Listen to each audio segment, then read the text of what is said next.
Bonjour à tous et à toutes et bienvenue à notre rendez-vous quotidien consacré à la méditation de la parole de Dieu. Nous sommes aujourd'hui le vendredi 12 novembre 2021. C'est parti pour la halte spirituelle pour la journée.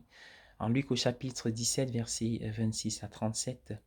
Chacun de nous, à sa manière, est impliqué dans les affaires quotidiennes de la vie. Les questions ordinaires de tous les jours nous occupent. La plupart de notre temps est consacré à vivre dans ce sens très ordinaire du terme, vivre. Jésus fait référence à ce rythme de vie quotidien dans l'évangile de ce matin.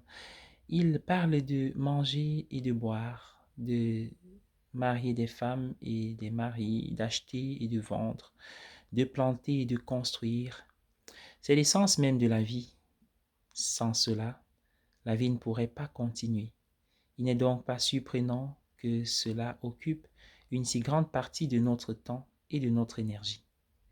Pourtant, dans la lecture de l'Évangile, Jésus met en garde contre le fait d'être absorbé par la routine ordinaire de la vie au point de ne jamais regarder au-delà ou à un niveau plus profond.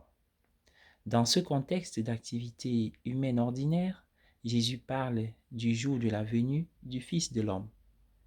Ce sera un jour qui placera tout ce que nous faisons, les affaires ordinaires de la vie, dans une perspective totalement différente, une perspective éternelle en quelque sorte.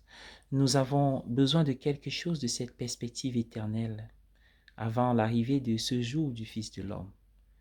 Le glorieux Fils de l'homme, le Seigneur ressuscité, est déjà parmi nous. En un sens, il arrive au cours de notre journée.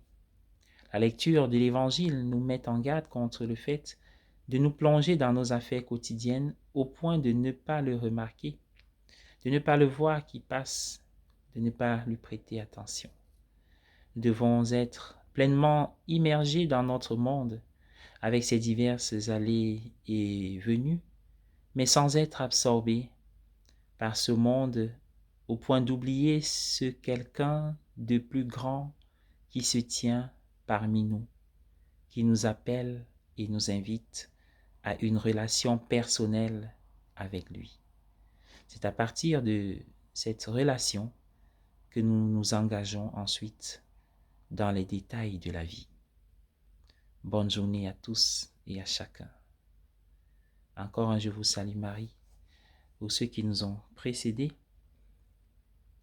et pour ceux qui ont besoin de réconfort, de la force, de la foi, de l'espérance et de la charité.